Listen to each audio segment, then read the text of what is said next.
Hello, and welcome to another live stream. Today, I'm going to be talking about how to write and structure a good Facebook post that hopefully will attract your target audience and go far and wide. So, why is it important that we do write a good post? Well, the first reason it's important is simply because you don't want to be wasting time, do you? You don't want to be wasting time creating posts on Facebook that never really get seen by anybody. So we want to make sure that we're creating posts that appeal to our target audience, are structured really well, and also get lots of engagement on it as well. So that's what I'm going to talk about today. Okay. Please feel free to say hello. Say hello, who you are. Hi, Amanda. Thanks for saying hello. Hello, someone else. You might have to say who your name is. Okay. Thank you for saying hello, everybody. Right. So basically, sales posts on Facebook don't work. Okay. We're constantly thinking about what we need to sell, why we're on Facebook, and we're thinking about us, not necessarily about our target audience. Okay, so I'm going to be running through in a little bit more detail about how we have to rethink from the way we structure our posts. So there's a little bit of psychology involved with it as well. Okay. Oh, hi Maria, thanks for saying hello.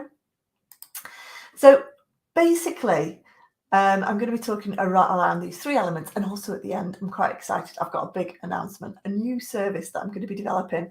And I kind of mentioned it last week and then forgot to tell you. So anyway, I'm going to be announcing that at the end. Oh, hi, Kate. Nice to see you. Thank you. If you're watching on Facebook, if you click the StreamYard link above the live stream, it normally comes up with your name, but don't worry about it. Introducing yourself is fine. Okay, so why do sales posts not work? Why don't they work? Well, basically, sales posts on Facebook don't work. We've got to think about why our audience are on Facebook. Our audiences are on Facebook to be entertained, to see what the friends and family are doing, to find some useful information and things like that. Okay. They're not on Facebook to buy stuff. So when you get lots of companies trying to sell their stuff, saying, oh, 50% off this, 30% off this, 20% off that, buy my stuff, they get a bit switched off, to be honest. They're going to scroll straight past.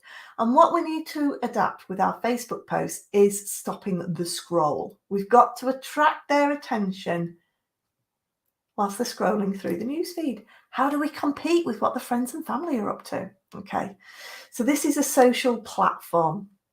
Oh, hi, Jill. Nice to see you. Thanks for saying hello.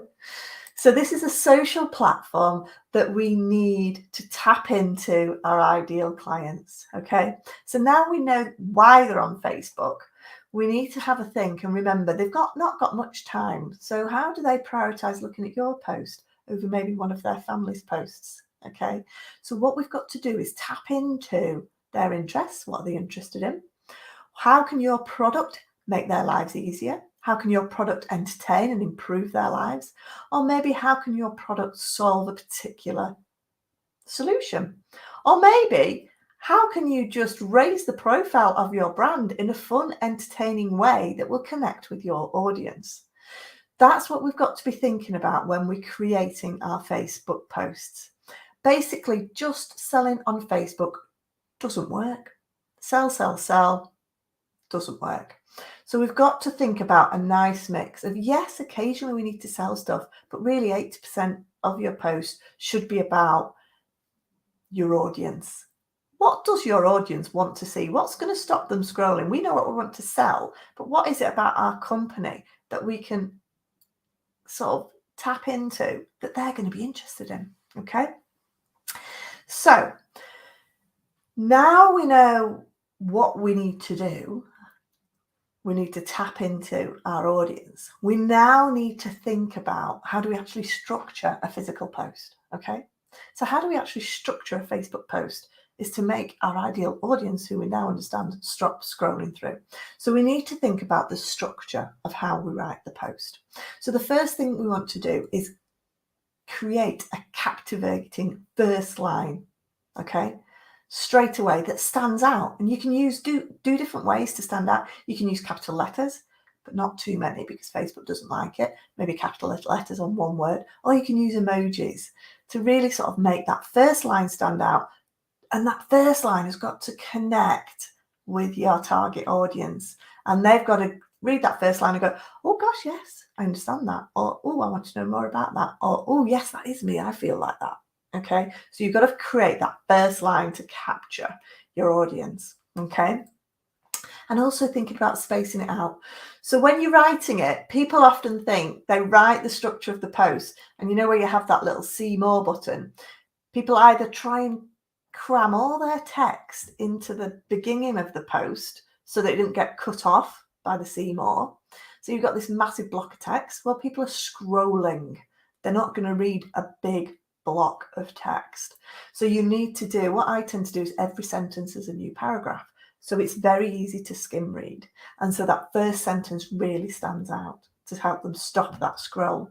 And actually, if you do get cut off on the see more, that's a good thing. That's a good thing, because if they click see more, Facebook are going to go, ooh, they're interested. These people are interested in this post.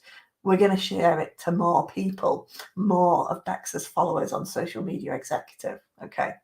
So don't worry about the see more button getting cut off. It's that first sentence that's going to capture them.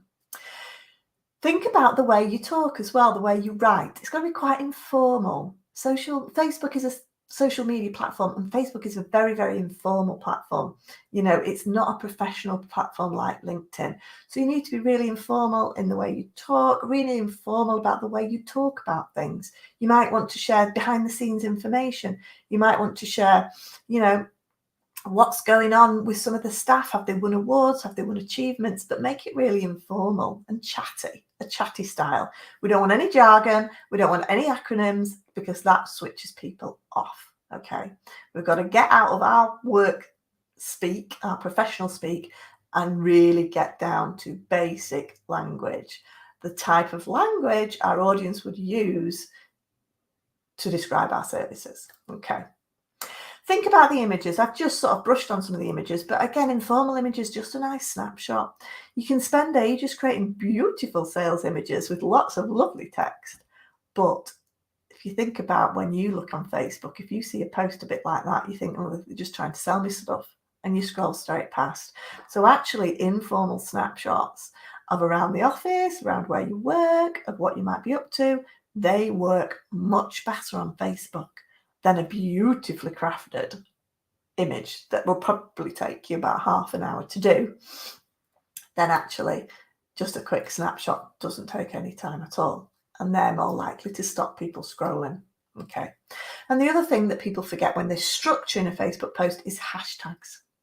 Do put hashtags on Facebook. I would suggest up to 3.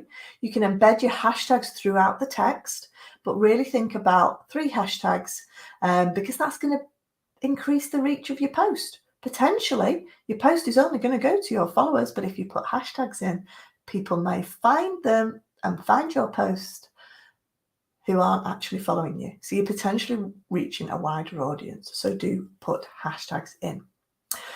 So we've talked about the audience, we've talked about the structure. So now what's the most important thing we need to do? Well, the most important thing we need to do with our post is create engagement.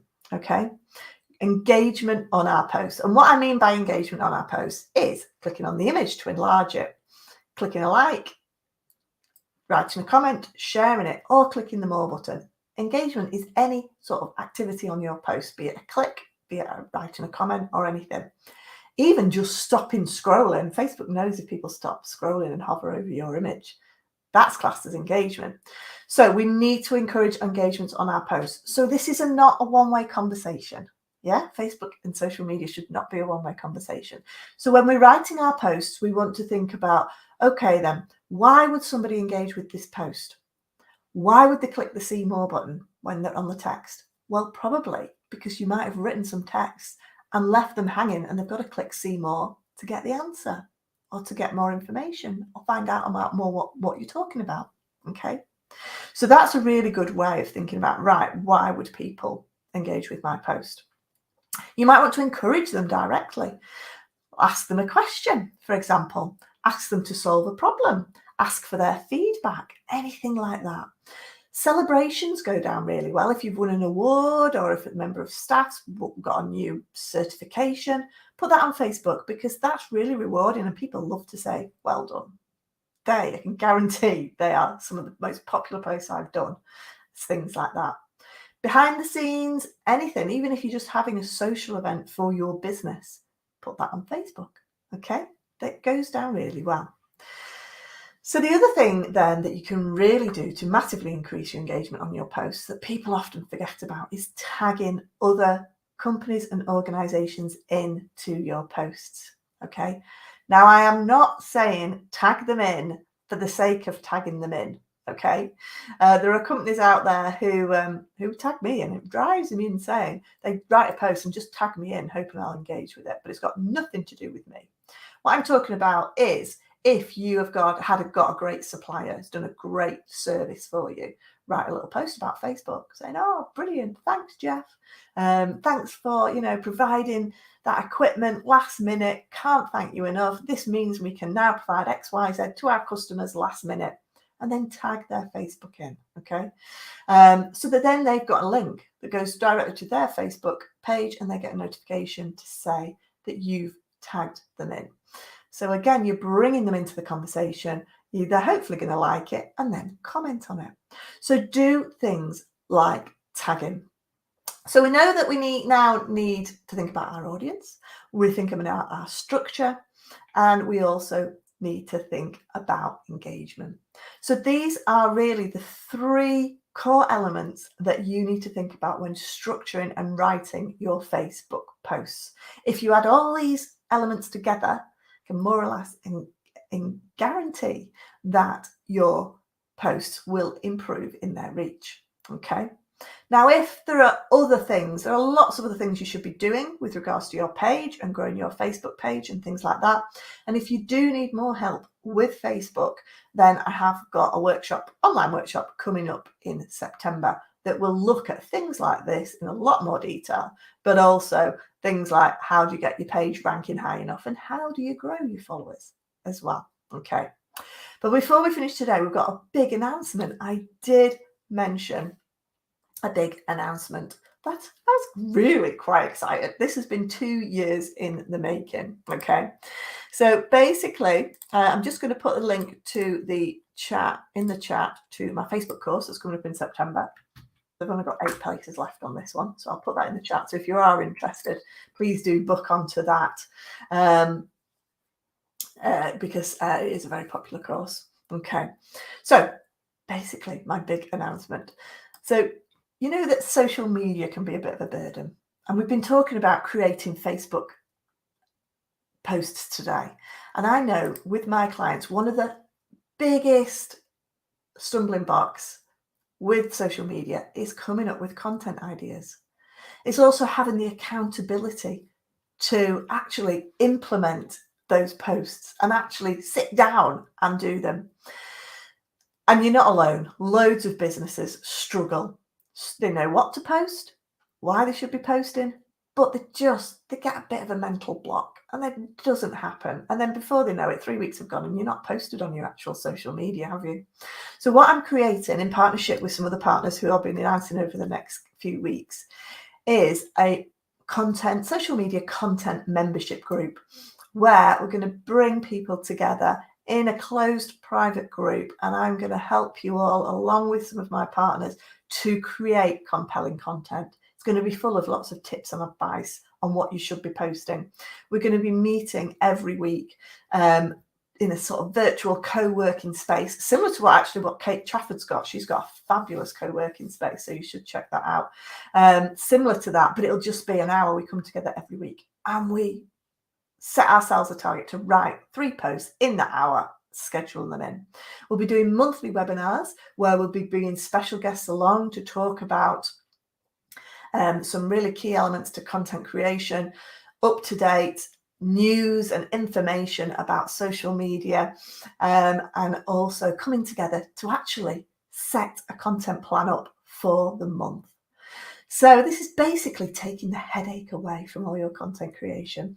It's going to be a monthly subscription. It's going to be really, really good value, and we're going to be launching it in September. So if you are interested, again, we haven't got any more details than that at the moment. We're just building up all the information. But if you are interested, then do sign up to my newsletter here, and you will be first to know all about it. Okay, so do sign up here. I've put it into the chat, and sign up to that, and you will be the first to know about this brand new membership group that is basically, we're all going to come together in a really supportive community and work together every week to create our content. So I hope you're as excited as I am about this new membership group. I will be teasing out loads more details over the next few weeks, and I do hope you can join me next week, which will be the last live stream before I break for the summer. And again, we're going to do it on, I think I'm going to talk about Facebook and the new business page experience, which everybody is now moving over to. So I look forward to seeing you all next week. Thank you everybody for saying hello. And someone said they can't see either of your links. Okay, I've put it in the chat actually. So what I will do after each of these, after the live stream, I'll post it back into the chat under the video. And again, if you're watching this on catch up, please do ask me any questions, and I will answer them on catch up. Okay. Oh, hello, Double Decker Coach. Nice to see you. We're just finishing, but please do watch on the catch up. And thanks for saying hello. And I will see you all next week, same time, 12:30. Thanks, guys. See you later. Bye.